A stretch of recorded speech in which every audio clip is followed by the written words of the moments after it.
Ignite is an ongoing series of speedy presentation. Each speaker gets only 5 minutes, and 20 slides that auto-advance every 15 seconds.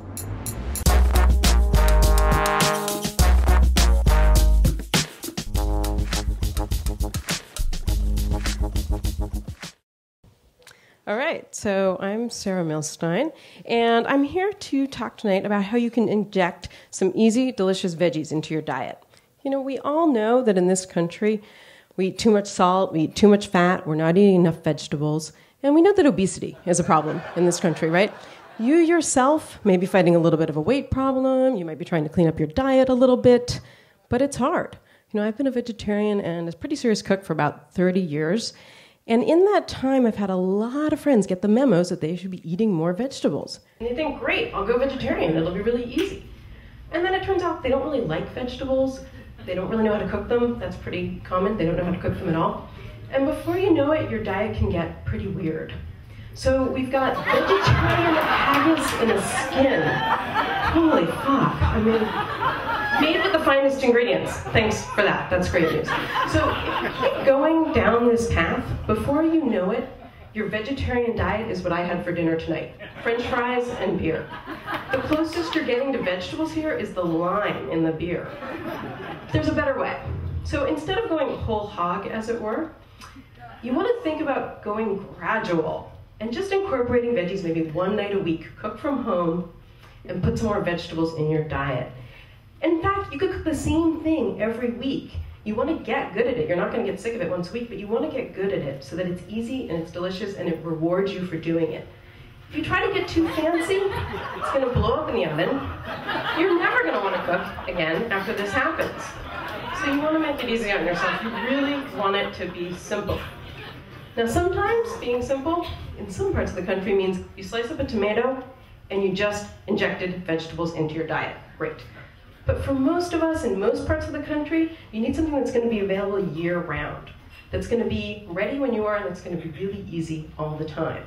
So it may look a little bit alien, but kale is really your friend. Really high-quality kale is available in this country year-round, everywhere, in farmers markets and even in supermarkets. Now, there are 4 primary kinds of kale. You got your curly kale on the bottom there, your ornamental kale, which is perfectly edible, red Russian kale, and dino kale. And the key to kale is that you want to seek out this kind, the dino kale.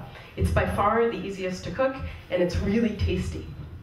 Now, part of the reason that it's easy to cook is the leaves are flat. With the curly kale, it's pretty hard to chop, and some people don't like the spine, and you're trying to get the leaves off the spine, and it's a whole thing. The curly kale is flat, and the spine's really narrow. You won't even know it's there. Very, very easy. So seek out the dino kale, which is also called Italian kale, Tuscan kale, lacinato kale, lacinato, black kale. It's got a lot of names, but you can find it. And as I said, you can find it at a supermarket, but try to find it at farmers markets, because of course it's going to be the freshest there. Now, there are 2 primary ways to cook kale, sauteing and steaming. And in both cases, you really want to chop up the kale fine because it's pretty fibrous, and you want to let the knife do the work for you instead of your teeth.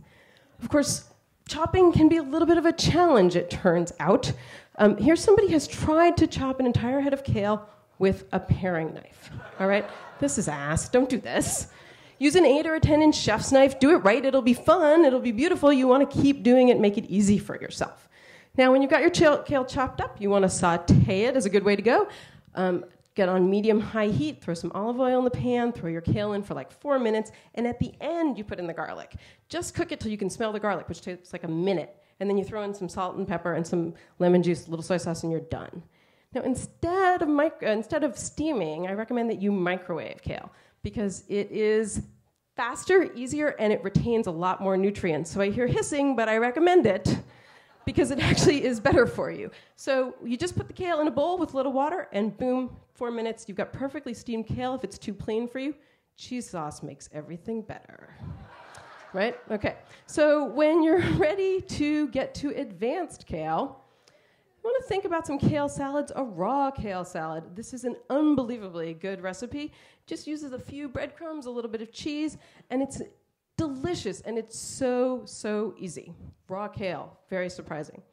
Now, recently, a friend of ours twittered, "It's hard to believe how good grilled kale can be with olive oil and a little bit of salt." And it turns out You can do the same thing with baking it. You just brush your dino kale leaves with a little bit of olive oil, a little bit of salt in a 250-degree oven, and you get out of that kale chips, addictive kale chips. So I am Sarah M., and I hope that the next time you get a little bit hungry, you think to yourself, kale might be good right about now. Thanks so much.